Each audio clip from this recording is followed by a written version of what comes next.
Good morning, everyone. Buenos días a todos. Thank you all for the Inclusive Virtual Conference.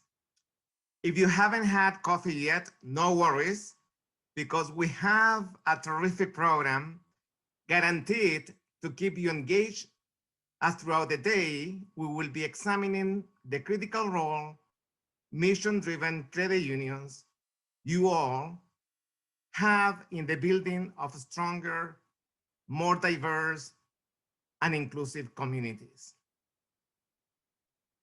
I'm Pablo De Filippi, Senior Vice President of Membership and Network Engagement at Inclusiv, and I will be your MC for today's conference. Before we get started, there are a few housekeeping items and announcements to share with you. There will be a lot to share and discuss, but we have a tight schedule, and we will need to stay on time for the program to work. All sessions will be recorded and uploaded in 2 weeks. The recordings will be accessible the same way that you access the session through the conference center and later on the Inclusiv website. To maintain the integrity of the recordings, all participant mics have been muted throughout the plenary sessions. Time permitting, we will have a question and answer period at the end of today's session. Please use the chat and Q&A to ask questions for the presenters, and we will pass them along to the session moderator. Send your questions to the participant name **, questions for speakers. You should find them at the top of the participants list. Please spend time in the virtual exhibit hall. It's thanks to the generosity of our sponsors and exhibitors that we were able to bring the Inclusive Virtual Conference to you free of charge. Please thank them when you visit their booth. If you experience technical issues during the presentations, please feel free to send a private chat to our tech team Advanced Net. Throughout the day, we encourage you to check the conference website and access the Inclusive Virtual Conference User's Guide at any time in case of questions. We also invite you to share your experience of the conference on social media using the hashtag CDCUCon2020. We also invite you to give us feedback through a short survey after the conference. Now, I would like to welcome Cathie Mahon, our President and CEO, to open today's conference. Cathie? Thank you, Pablo, and good morning, everyone. Welcome to the Inclusive Virtual Conference. I'm Cathie Mahon, President and CEO of Inclusiv. I'm happy to see all the members and partners tuning in virtually and excited that you could all join us for today's conference. As we kick off this conference, this moment cannot be lost on any of us. 8 months into a devastating pandemic that has disproportionately impacted low-income communities and specifically communities of color that we serve. We continue a national reckoning in the wake of the senseless deaths of George Floyd, Breonna Taylor, and so many others whose lives have been claimed by police violence. We see a widening wealth gap and the clear and very real impacts of climate change in communities far and wide. This has also been a time in which there has been unprecedented awareness of and opportunity for community development credit unions to reach and serve their communities, bringing in new members, providing essential access to credit and supportive services, and rebuilding robust local economies, injecting capital to support small business, homeowners, and consumers. At Inclusiv, we had stood in solidarity with the millions fighting for justice and against systemic racism and oppression, and we stand alongside our network of dedicated community development credit unions who are working to address disparate access to affordable, responsible financial services and credit in communities of color and other underserved communities. Inclusiv is dedicated to the financial empowerment of communities of color, and we remain committed to working together with allies to achieve a racially and economically just future for our country. We worked alongside the DEI Collective, the African American Credit Union Coalition, the National Latino Credit Union Professionals, and so many other allies in our movement to make a commitment to fight racism and inequality. And we take that commitment very seriously. We've taken this time over the past few months in the midst of the pandemic and community mobilizations to focus on what a network is all about. We've tried hard through our advocacy, our town halls, our trainings, and our programmatic support to support the Community Development Credit Union frontline workers and seek ways to help you grow and sustain your work as you move forward. From challenges, we have sought solutions. In the very early days of the pandemic, and in concert with a very supportive network of funders, the Inclusiv team worked to repurpose grants that we have received for other purposes to be able to put resources directly out to our network quickly and nimbly, and especially focusing on our minority designated credit unions. With the willing support and guidance of these funders, in June, Inclusiv officially launched the Resilience Fund to support credit unions serving communities of color disproportionately affected by the coronavirus pandemic. Through the Resilience Fund, Inclusiv is distributing $1 million in grant support to minority depository institutions under $100 million in assets. The fund will support financial inclusion efforts in communities of color and particularly COVID relief for consumers and small businesses, including low-cost small dollar loans, loan payment forbearance for individuals and businesses, fee waivers for access to cash and savings through ATMs and CDs, new account opening for unbanked individuals, and support to continue and support small businesses assisted through the Paycheck Protection Program. On a similar note, last year, almost to the day, we established the Inclusiv Center for Resiliency and Clean Energy, created in partnership with the Center for Impact Finance at the Cathie School of Public Policy at the University of New Hampshire, and with support from the Hewlett Foundation. And we designed to build a network of credit unions committed to jointly designing and scaling solutions to climate change with a goal of promoting affordable and sustainable energy for all. We are thrilled to announce today that we are now accepting applications for our new virtual Solar Lending Professional Training and Certificate Program. The Solar Lending Professional Training Program will be offered free of charge, thanks to a grant by the Department of Energy, to lending professionals who work at community-based lenders, credit unions, CDFIs, and community banks. We will continue to work with you all as we confront the social and economic challenges our members face.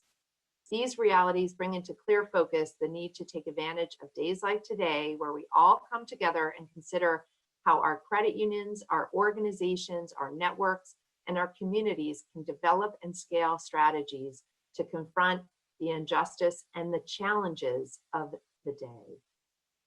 Our hope is that you will hear great ideas and network with friends and colleagues from around the country, learn, share, and enjoy.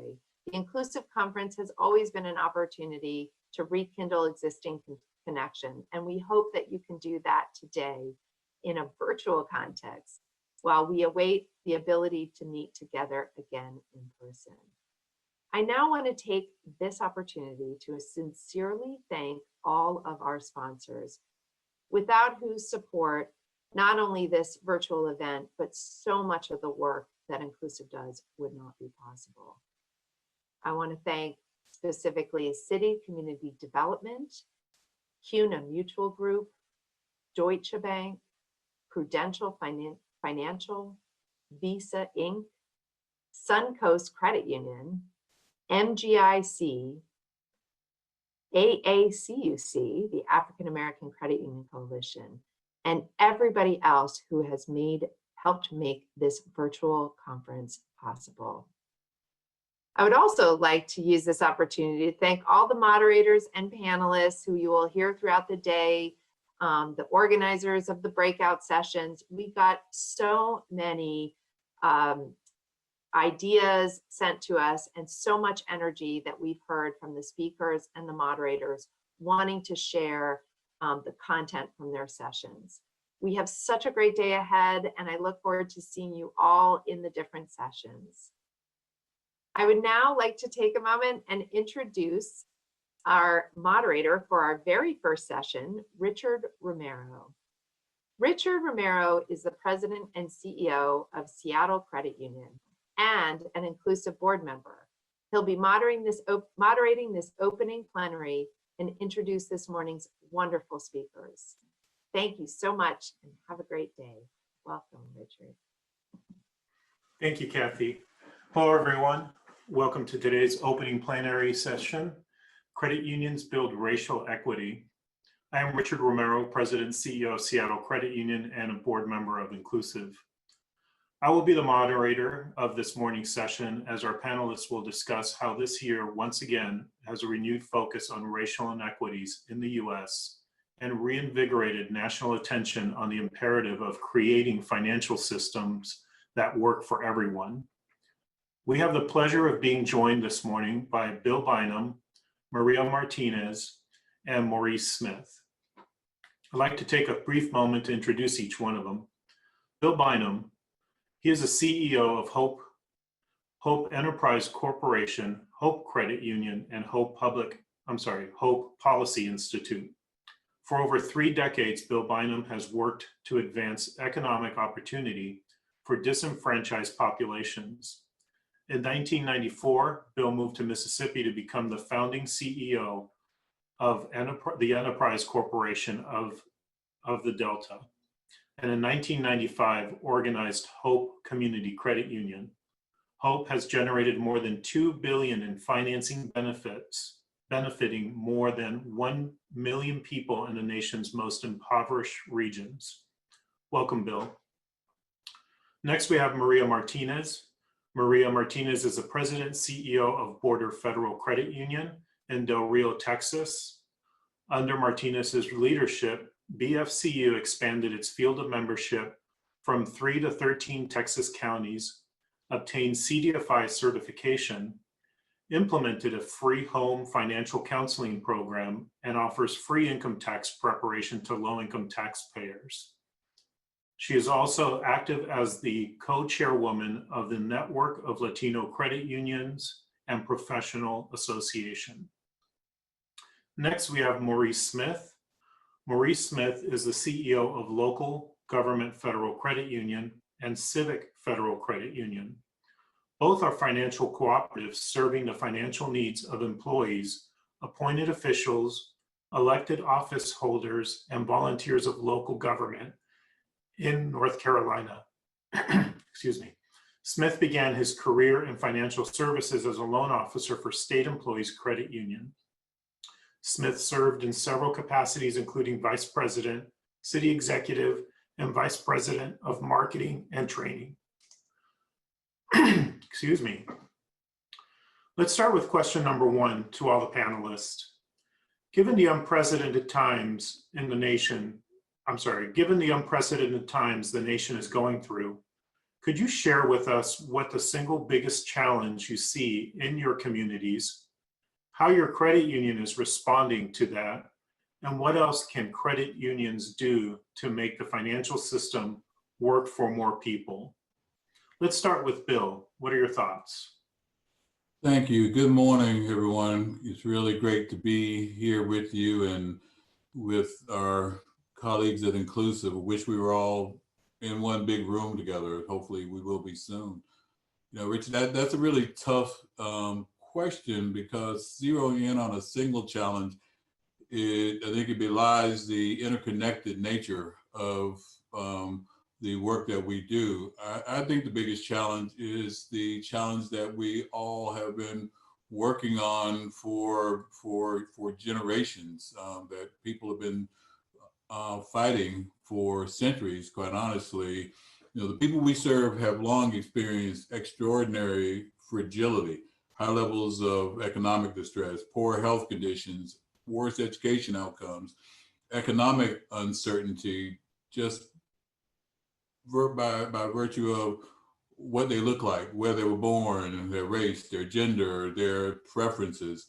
There's a lack of a safety net, health, wealth gaps. All of these conditions have been exposed and exacerbated by the triple whammy that we're facing.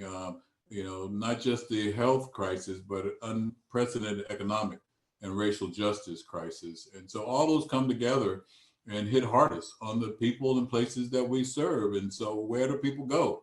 It should be our government. Unfortunately, it has been so evident that the federal responses were not designed for the people and communities that we serve. We look at the Paycheck Protection Program, which was designed to support small businesses. Well, the first round systematically shut out 90% of all Black and brown businesses that are mom and pop, that are very small sole proprietorships, and couldn't get access to that program. And so what happened? Eventually it opened up to community development lenders, and we, as always, are the first responders, the front line in the communities that we serve. We were fortunate to be able to increase our lending from 40 to 50 business loans a year. We did over nearly 3,000 paycheck protection loans. And it was an incredible lift for my colleagues, but that's what CDCUs do. We step up on behalf of our community. We organize our assets and apply them in the best way we can. So it's really proud to see how we did that.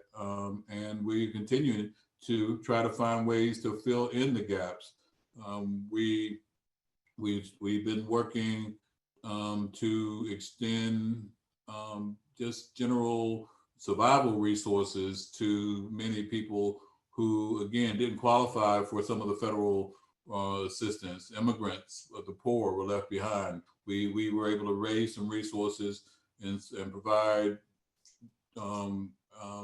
bridge resources to people just to get food, to keep their keep a roof over their heads. Very, very small businesses.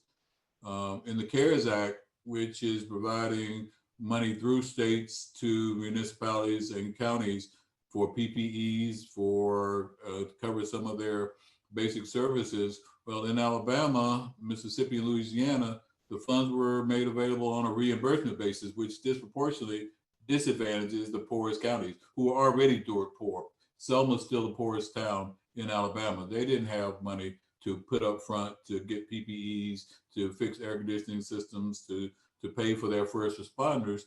And so we work with our local partners to develop a bridge financing program so that they could get their own tax money and then get reimbursed for it. So that's what we are up against. And unfortunately, what we are doing is just a finger in the dike. I do think we are the R&D department for economic justice in our communities. And so hopefully we're demonstrating what can be, and we'll see better outcomes as we move forward if and when additional stimulus resources are made available. Well, we're just a finger in the dike. We have a long way to go to get on the other side of this. Thank you, Bill. Great work. 3,000 PPP loans. That's amazing. Maria, what are your thoughts? Well, Richard, good morning, everybody. Thank you for the invite. It's an honor for me to be here this morning. Like Bill said, to pick one challenge would be almost doing a disservice to our community. But if I had to pick one, would be how to serve the underserved. It's becoming more and more challenging for us because we try to bank the unbanked. So that's a challenge for us. I guess we can conquer this challenge by implementing programs. Some of the things that we've been doing in our community is implementing programs such as financial counseling, also credit builder loans. And of course, we do a lot of community service. And I think with the community service, we're able to reach out to many underserved people in our community. We also, in the communities that we serve, we also serve an Air Force base. So it's a different kind of service because these are people that are serving our government, that are serving our country. And so we try to provide them services also, but trust me, they also need the financial counseling. They also need those credit builder loans and credit repair loans. Most of our members are very hands-on individuals. And with this pandemic, it posed a big challenge for us, how to serve them, because they're used to coming into our branches and they're not used to the electronic services. As a matter of fact, many in our community, because we live in a rural area, and there's big challenges on even having a computer at home. Yes, many of them have phones, but many still use those flip phones. And the ones that do have smartphones, they don't know how to use some of the apps. So that was a big challenge for us this year on how to serve the members that regularly come into our lobbies. So it imposed a challenge for us in serving them, but it also imposed a challenge on my staff. You know, how do we deal with them? There was one time, you know, when we got the stimulus pay, when our phones got bombarded. At one time, we had like 114 phone calls on the queue to be answered by our call center. And how do you answer all those phone calls? You know, it was a very difficult time dealing with this. So we have the challenge of serving an underserved community, and also the challenge of how do I keep my staff motivated so that they can continue serving the members. So it becomes very difficult. I think as credit unions, we must continue building ways on how to serve and how to engage with our members. And engagement is so important because we need to keep that member loyalty. They're used to us being hands-on with them, just like they're hands-on with us, and they're looking for that personal service. And I know electronic services do a great service, but I can tell you that as credit unions, we are people helping people, and we must look for ways to keep that going for our members. Let the other institutions do a lot of the electronic services, and we can do a lot of it. We need to compete with them, but I can tell you that that personal service goes a long ways. So, you know, it's a big challenge with this pandemic, but I really thank my staff for sticking it out for our members, because it's been really different for us. Like for instance, we had just January and February were VITA months. And with the VITA's program, of course, you know, we ended up having to service them through kind of like a drive-through drop-off. And that posed big challenges also for us. So, you know, just, you know, for those credit unions out there, just get creative. We're doing a lot of community service, and we continue doing it, whether it's virtual or drive-through. We even got engaged with the county services delivering food, and we've been able to do that too. So we just take all precautions, but you know, it's a big challenge for credit unions. But I think if we all stick together on this, we'll make it happen. Thank you. Thank you, Maria. Sounds like your team is very hands-on. Maurice, last but not least, what are your thoughts? Well, thank you, Richard. First of all, I want to thank my fellow panels for allowing me to be in this esteemed group. Maria and Bill are two of my heroes in the industry and in life, so always a pleasure to reconnect with them. Thank you to Inclusiv for having this important dialogue. I echo the same kind of concerns that Maria and Bill mentioned. It's happening in their communities. We see it here too. Our credit union was chartered in 1983. The local government federal credit union. We chartered Civic Credit Union a couple of years ago. So in the history of LGFCU, we've seen 5 recessions. We've seen rising rate environments. We've seen crime rate as high as 18%. We've seen unemployment go up and down. We've seen a number of things. This is the first time we've seen a pandemic stimulated recession. And so the challenge is that we see for our community to be really summed up in financial resilience. How do we help our communities, our local governments, our members become more resilient to these sort of things? There's going to be another recession someday. There's going to be another downturn. hopefully not another pandemic, but we will see the economy go up and down in the future. We have learned in the past that when these events occur, the members who are already on the margins, who already have thin budgets, who are already having tough conversations around the kitchen table, they don't fare so well when the economy takes a downward turn. These are our members, these are our neighbors. And so it's important for us as credit unions to do what we do. So as we think about what we can do as an institution, I believe the first thing we could do is just be ourselves. As credit unions, as cooperatives, we were built for these kinds of economies. We were built for the time when members need us the most. In the past recessions that we've seen in the past, often financial institutions go to the sideline. They say, well, we're going to stop making loans now because it doesn't look so good in the economy. We're going to step aside and we'll just wait for this to sort of blow by, and then we'll come back out and start serving consumers again. That shouldn't be the credit union way.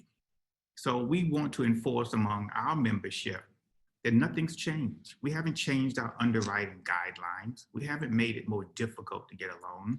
We still want to have a conversation with you.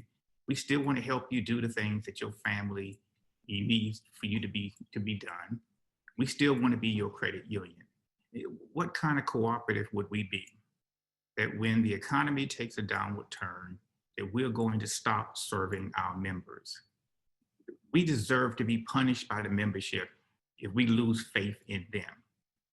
So as we think about the challenges our community is having and what we should do as a financial institution, we should continue doing our job, continue fulfilling the mission for which we were designed to provide services to the folks who need us the most. Eventually, this pandemic will subside and go away.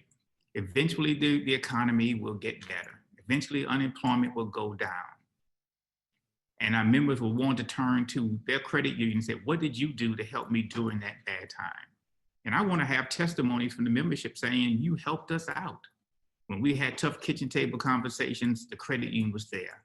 You didn't abandon us in our time of need. That's the kind of testimony I want to hear from the membership when this finally goes away. But we're going to continue to be committed to our membership, continue to be committed to serving the folks who serve our communities. We serve local government, city and county employees. These are the essential workers of our communities. We are proud of that, but we also want them to be proud of their credit union as well. So thank you, Richard, for that question. Thank you, Maurice. I love it. Nothing's changed. Nothing's changed. Exactly. Let's switch to some individual questions. And I'll go back to you, Maurice. You have successfully created a space within the industry to have an open and honest conversation around diversity, equity, and inclusion. How do we leverage this momentum to move from words into action and to expand access to responsible financial services in minority communities?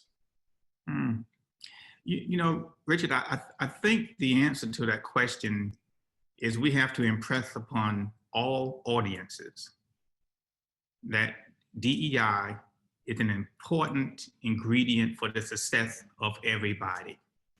You know, this isn't a message just for, communities of color. It's for everyone.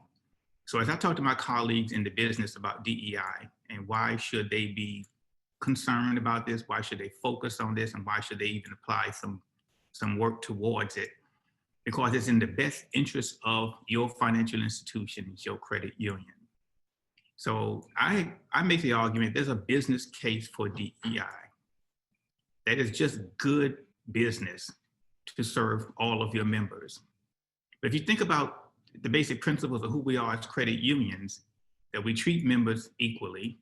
There's no members who have a higher level in the hierarchy of our financial institutions, that we want to create a democratic, egalitarian society among our membership, that they come to the institution and receive services in the same manner as everybody else.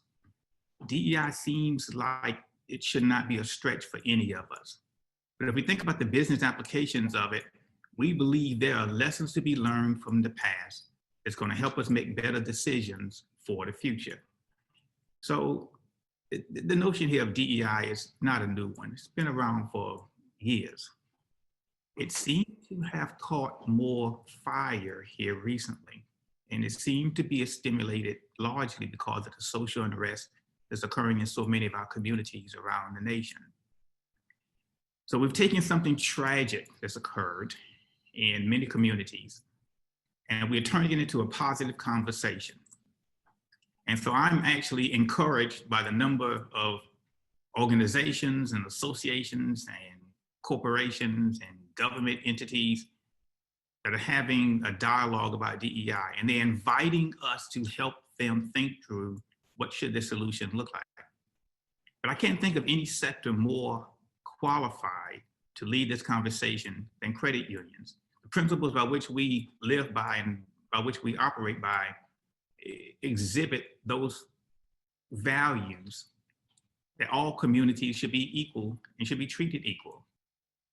So I don't know of a society that is sustainable in the long term when a portion of the society is disenfranchised, that it should be acceptable that some communities go without and others have plenty, or that some should be overlooked for opportunities and advancement just because of the color of their skin or their gender.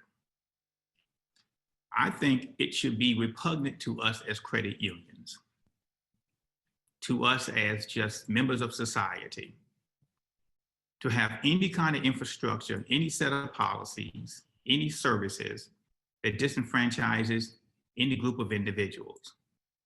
So someone has to lead. I think it's our job as credit unions to lead in that conversation. So I'm happy to have the conversation with anyone who wants to debate it, who wants to support this notion. I am proud of the cooperation of Inclusiv to further advance this discussion. I think there's more work to be done. I don't think anybody would argue against that. But I'm really encouraged by the advancements that I've been seeing lately.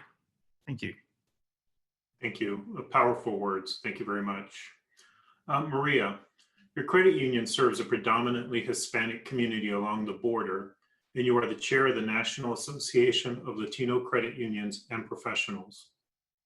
Could you speak to how credit unions have successfully met the needs of Latino communities across the country?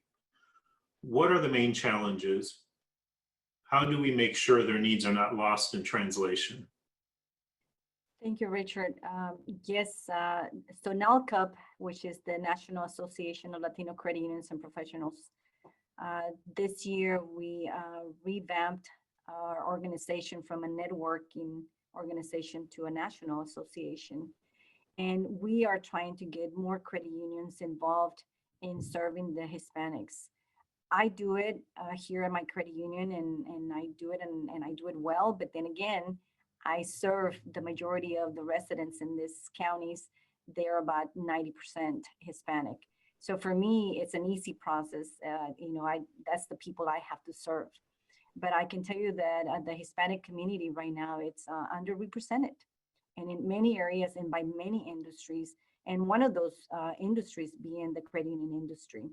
I feel that in order for us to understand Hispanics, credit unions must become more educated about this group. We must understand them as consumers, but more important as people, and then also try to identify with them as a diverse community. I think Hispanics or Latinos, whatever we want to call them, or whatever we want to call us, we like to patronize businesses that empower our cultural diversity. I think that's very important. I think the Hispanic Latino population, it's the largest minority population in the United States. And if we as credit unions want to increase in members and in asset size, then we must make sure that we are serving Hispanics. Hispanics purchasing power, it's just enormous. If you look at it, I mean, they're the ones that are buying items. They're the ones that are on the internet buying through Amazon and through all these companies. They're very loyal too. Hispanics are very loyal members.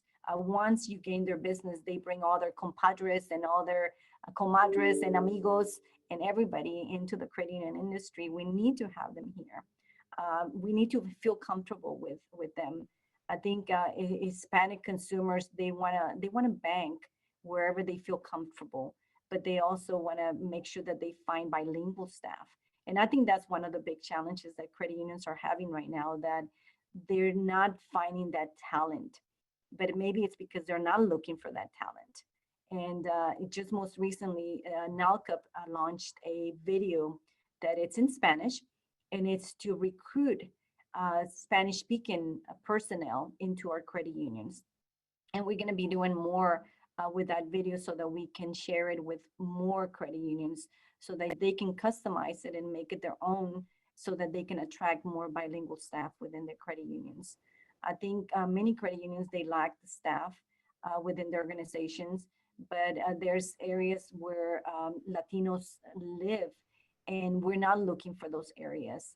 Many credit union CEOs that I speak with, they tell me, well, you know, I don't serve that group because there's nobody around me that fits that group. And really, are you looking? Are you really looking for that group? Because they're very loyal. I think credit unions, we offer a lot of financial counseling and special products, and the Latino community needs that. I know that credit unions, we're the perfect fit. If you are to ask anybody which financial institution would be the perfect fit for Latinos, credit unions are. Many of Hispanics, they're not here as a first generation, they're here as second, third generations. And maybe they don't know the cooperative business, but we need to teach them. I think credit unions, we need to be out there for them. And I'm hoping that through the organization, NALCUP organization, that we can get the word out to credit unions and hopefully through Inclusiv's efforts, because we've been partners with Inclusiv for a very, very long time. Since 1999, I remember the first conference that I went to. It was the Latino Credit Union Conference that was put together by Inclusiv. And I remember that we started talking about that. And then in North Carolina, that's when the NALCUP, the network, was formed. And now as a national association, I'm hoping that we can go out there to more credit unions and maybe help them develop a better business case for them to serve the Latinos. Thank you. Thank you. Thank you, Maria. Bill, you've become an ambassador for mission-driven credit unions. Thanks to your efforts, CDFIs and MDIs have gained visibility and recognition in circles that have never paid attention to us. Could you speak to those efforts and how Inclusiv and our network, your peers, can help open doors and bring resources to amplify our collective impact?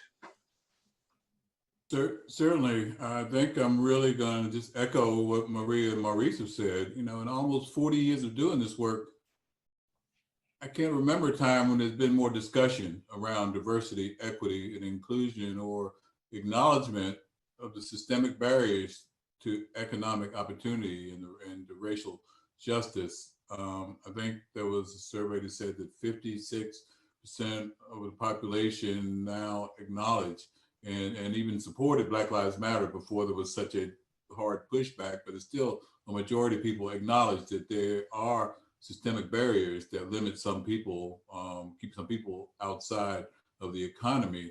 And there's also just more recognition of the critical role played by organizations like ours. And so I think now is the time, now is our time to advocate for investment in the people and communities that we serve, and particularly investing in community accountable institutions like Community Development Credit Union and those controlled by people of color.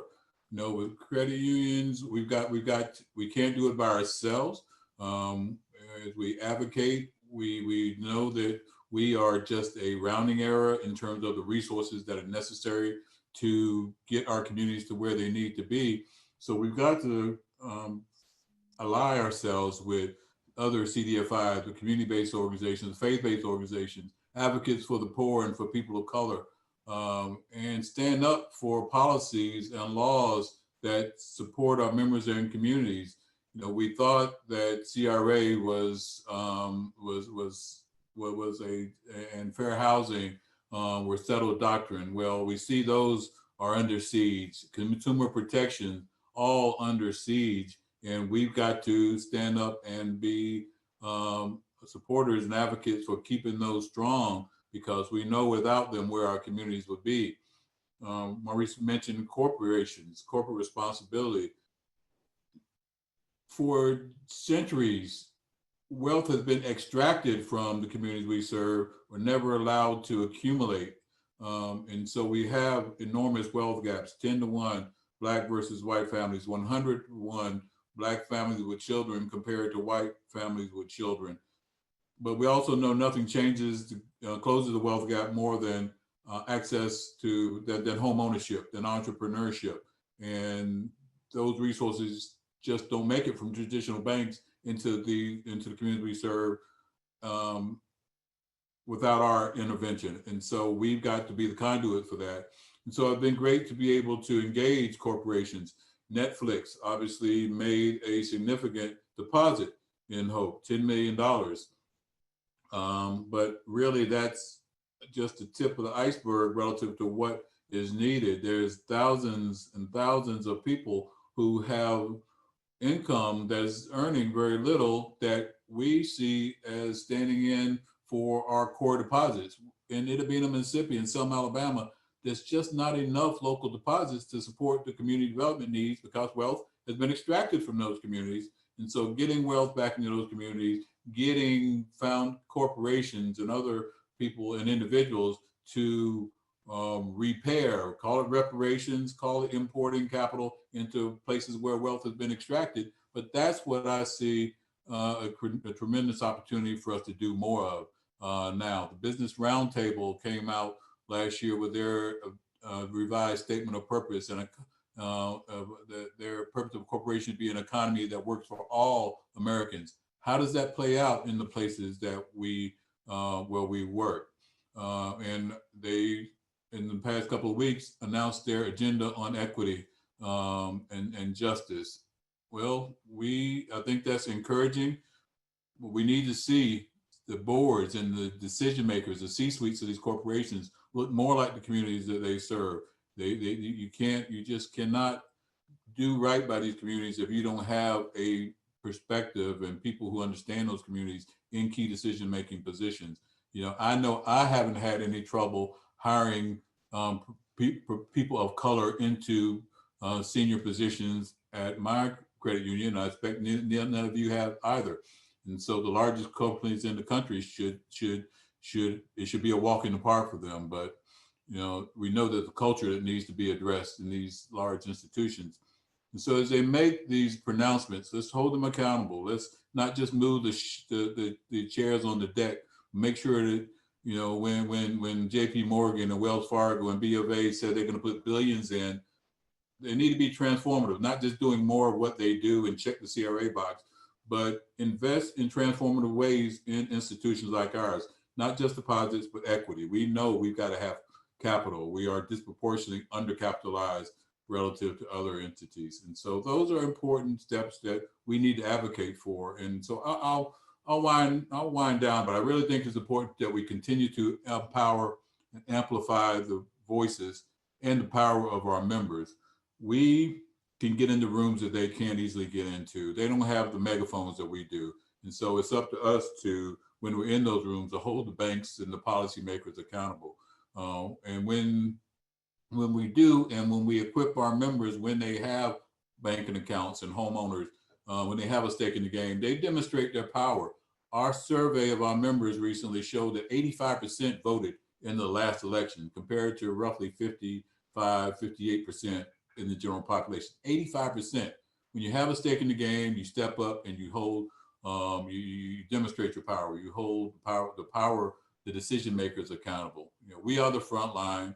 We are the ones who are carrying the baton of the civil rights movement.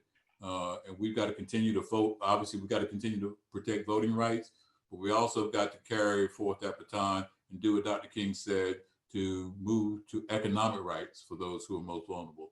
As Maurice said, nobody's better equipped to do that than credit unions. Thank you, Bill. Great thoughts. Thank you very much.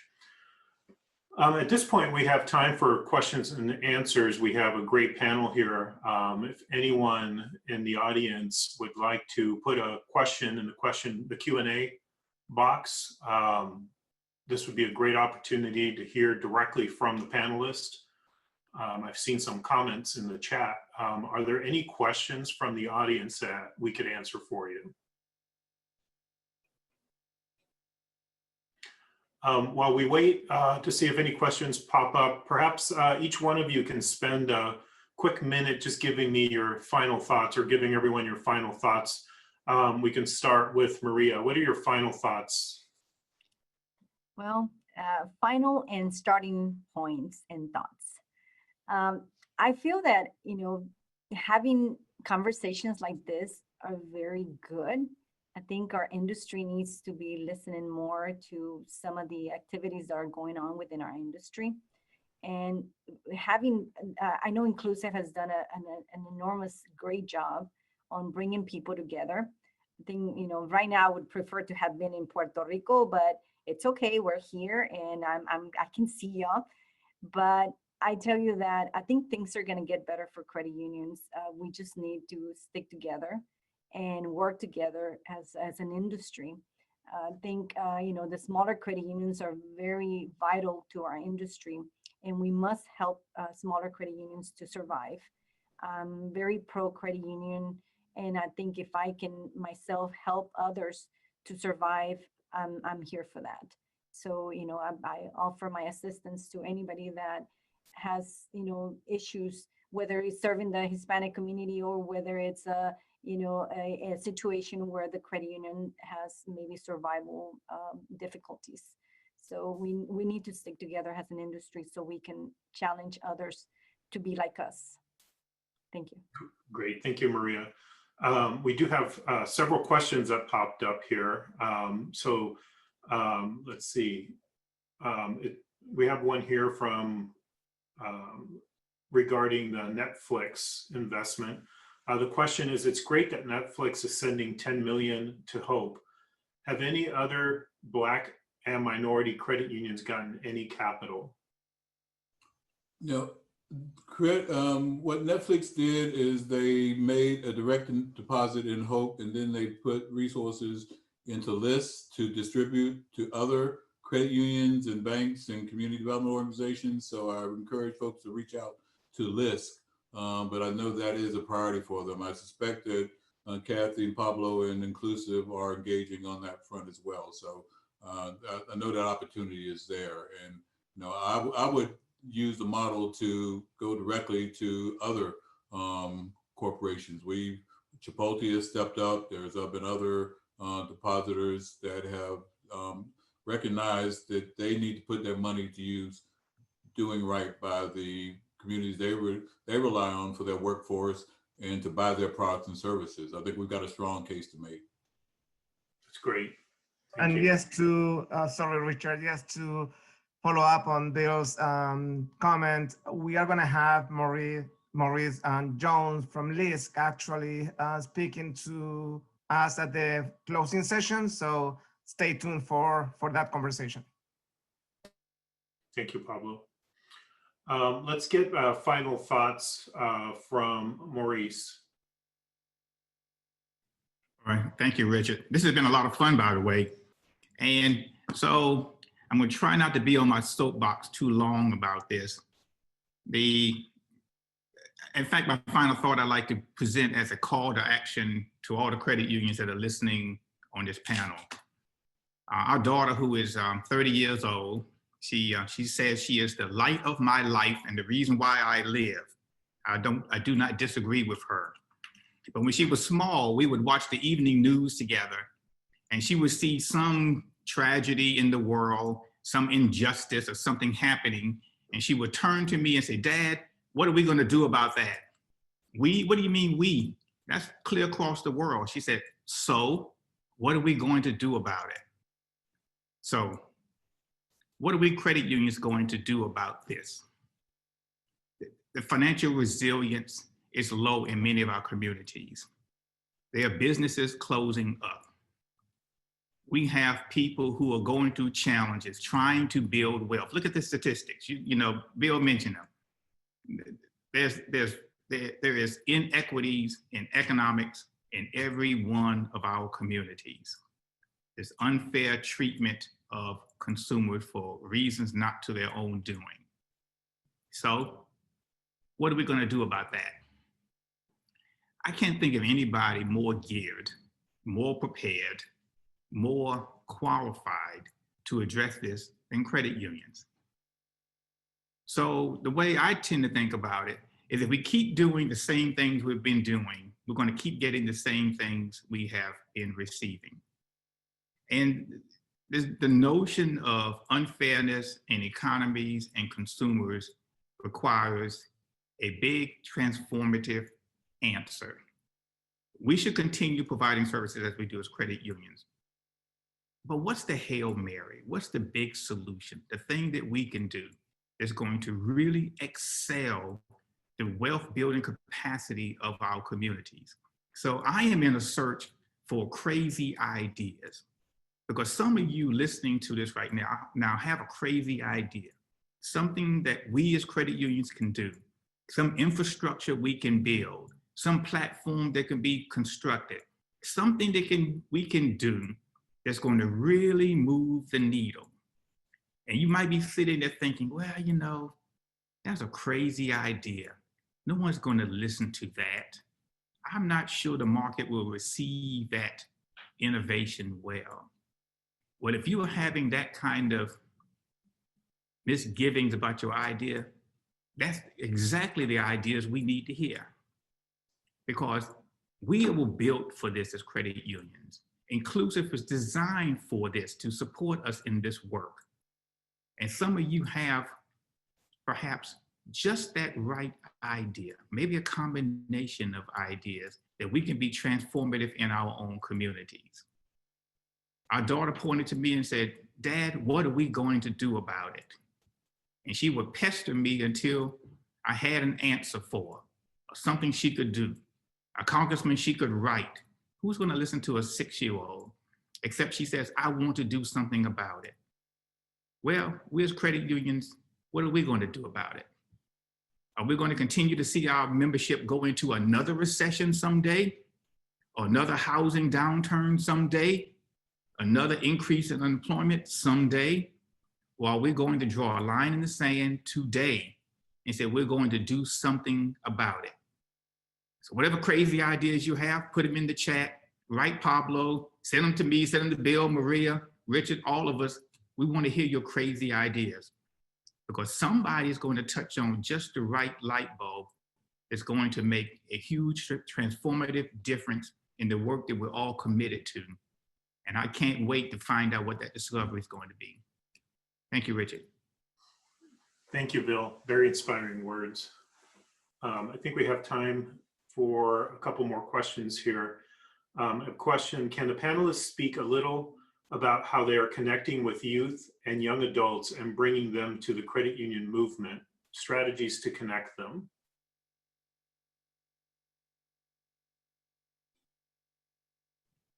Well, I guess I would speak from the standpoint of LGFCU and Civic. The way we're trying to connect to the youth is try to have the mobile, online, the electronic services that the youth are drawn to. And not to convince them to do business with the credit union just because we are a credit union, but because we are offering them a value proposition that's meaningful to them in whatever stage of life they happen to be in. And so we do that by listening to the youth. Tell us what services you want. How would you want your credit union to engage with you? How do we provide services on your terms? And we also spend a lot of time trying to educate the youth about financial services as well. Don't bank with the credit union just because we said so. Don't do so but just because an older person, commanded you to do so. Do business with the credit union because it makes sense for you in your life. And so those are the approaches we're taking, education and technology. And we think, that could be a winning proposition for us. Thank you, Maurice and Richard. Unfortunately, we have to start wrapping up. We have only 5 minutes and two more things to discuss. So I really apologize because this conversation really is providing the framework for the whole day of discussions we're going to have. So if that's okay with you, Richard, perhaps we can end the panel right now. I want to thank you, Richard, Bill, Maria, Maurice, for your inspiring words. I think that we want a call to action for sure. You know, we have a network that is committed to this work and is, you know, doing something already. So I think that with those words, we're gonna move to the next part of this panel, which is a treat. We're gonna be sharing throughout the day, actually, a number of pre-recorded remarks from leaders, both within and outside the industry. And I would like to share with you all, invite our panelists and everyone else to listen to the words of President Clinton, who's actually going to say something to us now.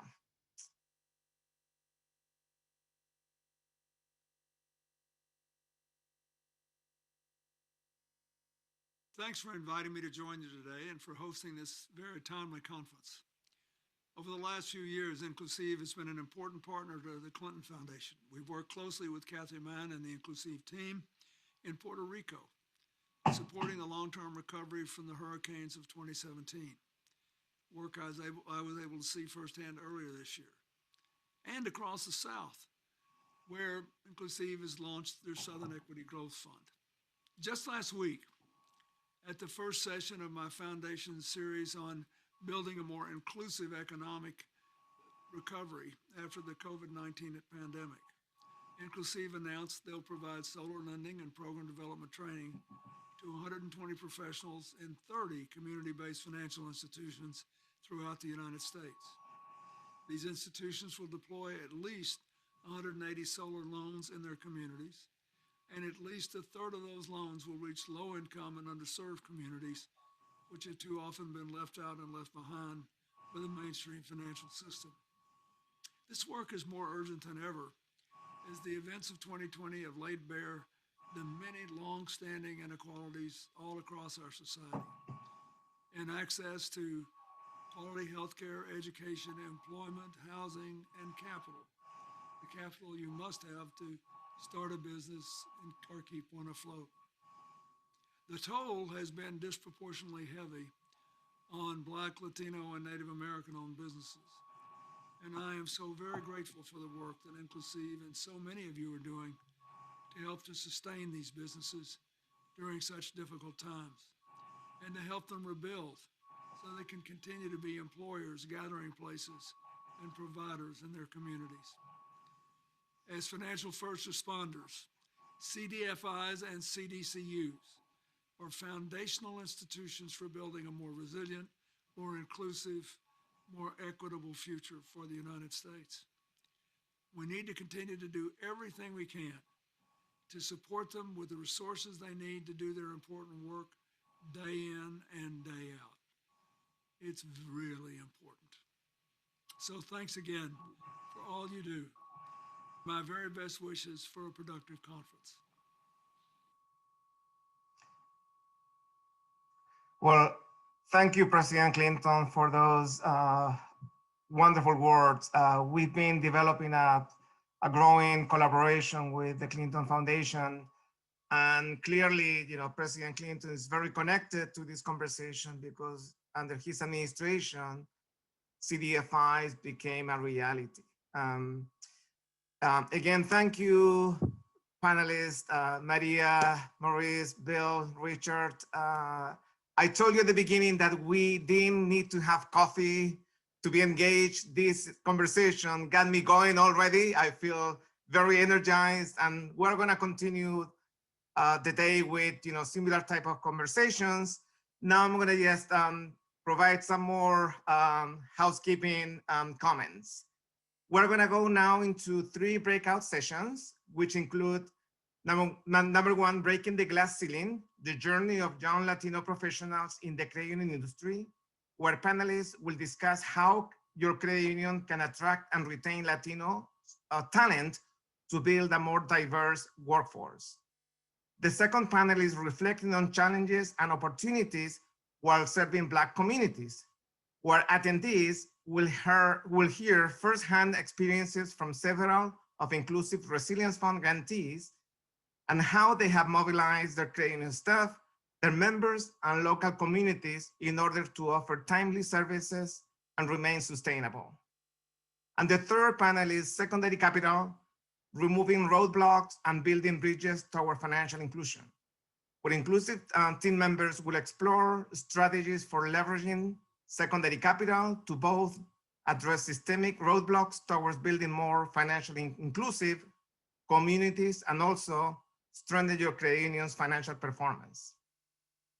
This Zoom session is going to close momentarily. You can proceed back to the conference homepage to access the links for the breakout sessions and enter those Zoom meetings now.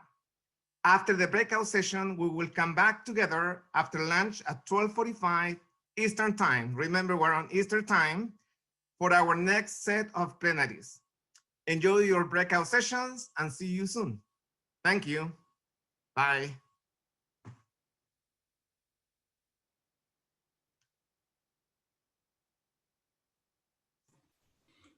Thanks, y'all. Have a great day. Thank you.